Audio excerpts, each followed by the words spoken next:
Hello friends, Marcus Rashford to Barcelona. Sounds crazy, right? But talks are already underway, and this could be the shock transfer of the summer.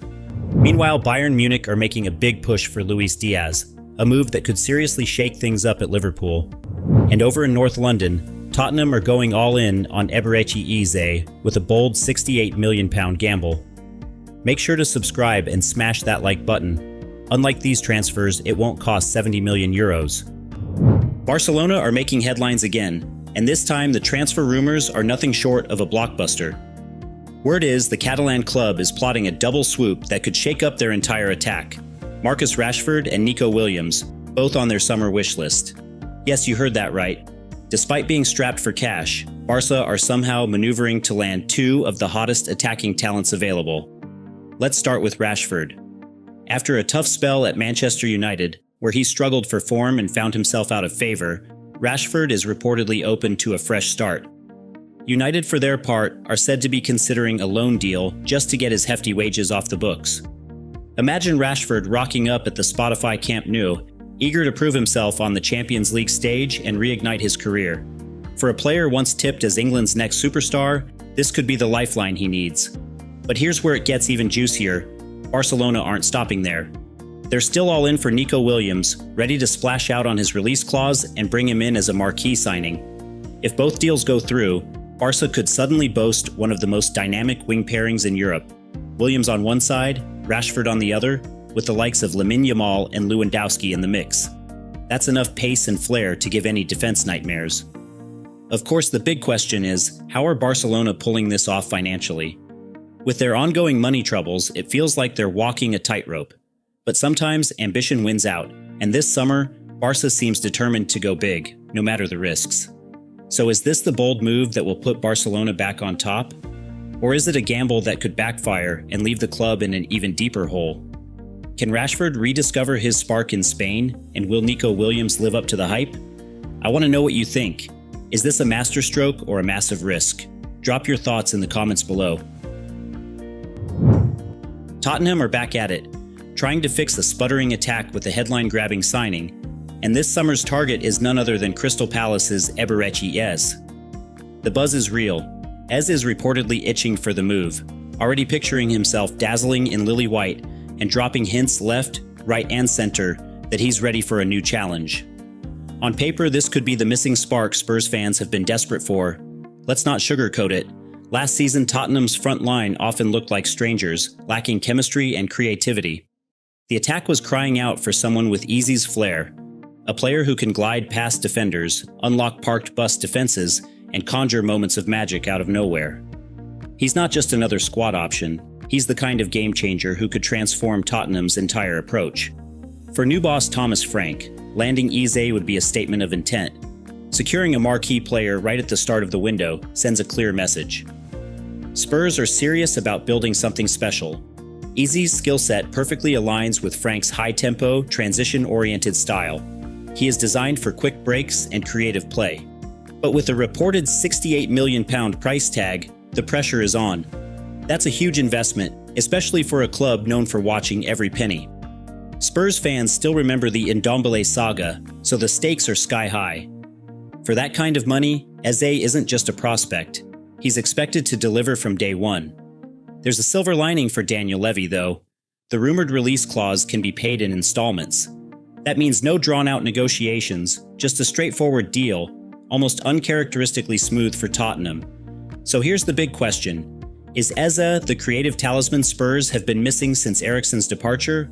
Or will his brilliance get lost in the shuffle like so many before him? Can he handle the pressure and become the centerpiece of this new-look Tottenham? Or will the weight of expectation prove too much? I want to hear your take. Is Eze the answer to Spurs' attacking woes, or is this another big money gamble? Drop your thoughts in the comments. Let's get the debate started. Let's dive into the Diogo Costa saga, because this one's heating up fast. Porto's shot stopper, Portugal's top dog in goal, is making headlines, and if the whispers are true, he's already eyeing a move to Manchester and maybe even picking out his new curtains. Reports out of Portugal claim Costa's told his inner circle he's ready for a fresh challenge, eager to test himself at the very top. Porto aren't exactly rolling out the red carpet for his exit, But they're not slamming the door shut either. His release clause sits at a hefty 75 million euros, but word is they might listen to offers starting at 60 million euros. So who's circling? You guessed it. Both Manchester clubs have been linked. City's interest fizzled as soon as Pep Guardiola put his foot down, making it clear Ederson isn't going anywhere, at least not this summer. So scratch the Etihad off Costa's list. But over at Old Trafford, things are getting interesting. Ruben Amorim, barely settled in the manager's chair, is reportedly already questioning whether Andre Onana is his long-term answer. It hasn't even been a year, but Amorim wants a keeper he trusts, someone calm, composed, and comfortable playing out from the back. It's easy to see why United are tempted. Costa's got the skills, the mentality, and the pedigree to fit right into Amorim's vision. But let's be honest, is swapping Onana for Costa really the magic fix for United's defensive woes? Or are we simply witnessing the next episode in the club's ongoing goalkeeper saga, a tale that has seen both legends and high-profile signings come and go? With City out of the race, United have a clear shot, if they're willing to cough up the cash. But will Costa be the answer, or just another pricey patch on a much bigger problem? What do you think, folks? Is Diogo Costa the missing piece for United, or are they just repeating old mistakes? Drop your thoughts in the comments, and if you're loving these transfer updates, don't forget to hit that subscribe button and give the video a like. Your support keeps the stories coming. Bayern Munich are making headlines with a bold move for Liverpool's electric winger, Luis Diaz, a transfer twist that could shake up both clubs this summer. With Leroy Sané out and Kingsley Coman's future up in the air, Bayern are desperate for a new injection of pace and unpredictability on the flanks. Diaz, with his explosive style and eye for goal, is right at the top of their shopping list. The situation at Liverpool is tense. Diaz, coming off a strong season with 17 goals and 8 assists in 50 games, is still considered a key player by Arne Slot, but contract talks have stalled badly. With only 2 years left on his deal, Liverpool are at a crossroads. Either lock him down to a new contract or cash in now to avoid losing him for less later. Bayern, sensing an opportunity, have already reached out to begin discussions for a deal that could be worth 70 to 80 million euros. From Bayern's perspective, Diaz is more than just a replacement. He's a potential game changer. His ability to take on defenders, create something out of nothing, and bring directness to the attack is exactly what Vincent Kompany wants as he reshapes the squad. Bayern's sporting director, Max Eberl, is under pressure to deliver a marquee signing after missing out on other targets, and Diaz fits the bill perfectly. For Liverpool, letting Diaz go would be a huge call.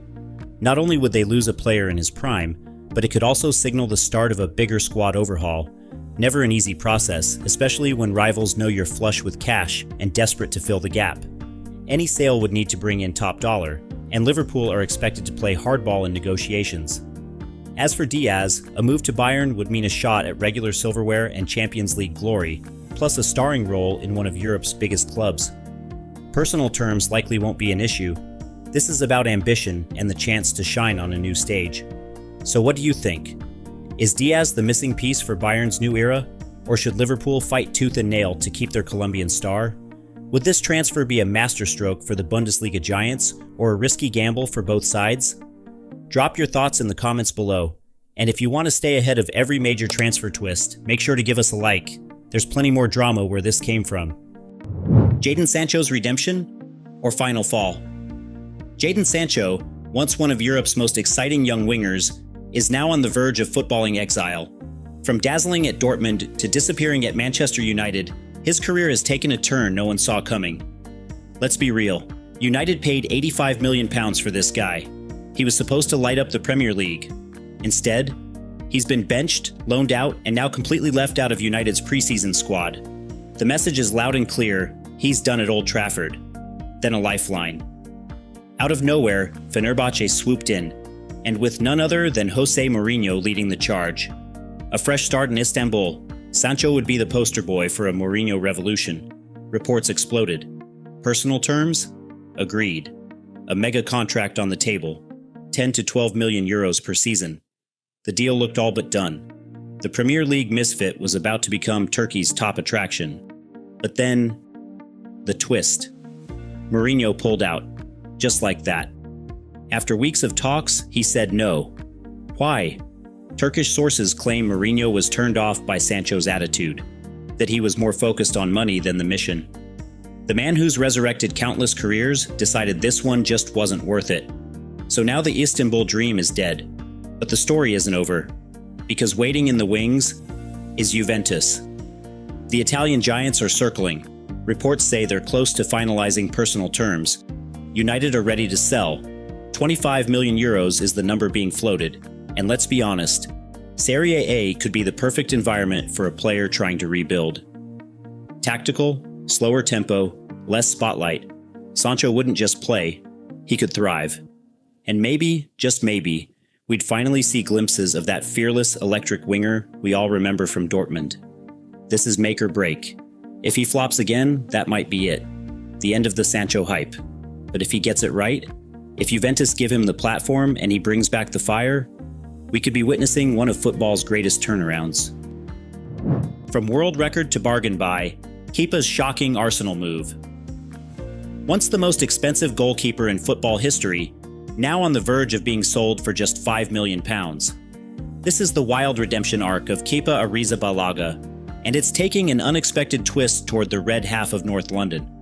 Reports are now confirming that Arsenal have activated Kepa's release clause and personal terms, already agreed. That's right. From Chelsea benchwarmer to potential gunner, Kepa could be swapping Stamford Bridge for the Emirates very soon. Now let's rewind, because this story has layers. Back in 2018, Chelsea broke the bank to bring Kepa in from Athletic Bilbao for £72 million. He was meant to be the next big thing, commanding, agile, with the footwork of a midfielder. But what followed was chaos. High-profile blunders, public spats. Remember the infamous "I'm not coming off" moment with Maurizio Sarri in the Carabao Cup final. That clip alone defined an entire chapter of his career. He was dropped, replaced, loaned out, forgotten. But football always gives second chances. Last season, Kepa quietly rebuilt his reputation at Bournemouth. Away from the media storm, he racked up 8 clean sheets, helped the Cherries to their best ever Premier League finish, and posted a rock-solid 71% save percentage. And now, Arsenal see value. Not just in experience, but in redemption. With Aaron Ramsdale heading for the exit and David Raya as the clear number 1, Kepa would arrive not as a backup, but as real competition. Someone with over 200 top-flight appearances, Champions League minutes, and a chip on his shoulder. And for just £5 million, it's a bargain, a calculated risk. A player once seen as a failure, now viewed as a low-cost, high-upside asset. Chelsea? They're more than happy to offload. Kepa's wages don't fit the club's vision anymore, and with Sanchez and Petrovic in the mix, there's no room left. But here's the kicker. What if Kepa thrives under Mikel Arteta? What if Arsenal's system, their structure, and their resurgence unlock a version of Kepa we haven't seen in years? From record signing, to reject, to reborn gunner? This isn't just a transfer, it's a chance at redemption. And Kepa Arrizabalaga might be ready to seize it. Victor Gyökeres, the transfer war is on. From unknown championship talent to one of the most lethal strikers in Europe, Victor Gyökeres is now at the center of a transfer tug-of-war, and it's getting spicy. After smashing 42 goals in 42 games for Sporting CP, Gyökeres is red hot, and naturally, the big dogs have come sniffing. Arsenal, fully interested. Mikel Arteta sees him as the missing piece up front, a brutal finisher with pace, power, and presence. Atletico Madrid? They've just joined the race with fresh Champions League cash and Nike behind them. But then, boom, a twist. Gyökeres breaks his silence, calling the constant transfer chatter clickbait. He admits returning to England would be tough. And just like that, fans are left wondering, is he staying loyal to Sporting? To stir the pot further, Barcelona have ruled themselves out completely, with Sporting director Deco saying, "We're not in for him." And if that's not enough, he's now pulled out of Sweden's national squad with a minor injury. Nothing major, but enough to make headlines. So where does that leave us? You've got a striker in world-class form, 2 European giants circling, and a player who says he's not chasing the spotlight, but may be forced into it. This isn't just a transfer, it's a full-on summer showdown. And wherever Gyökeres lands, someone's getting a beast.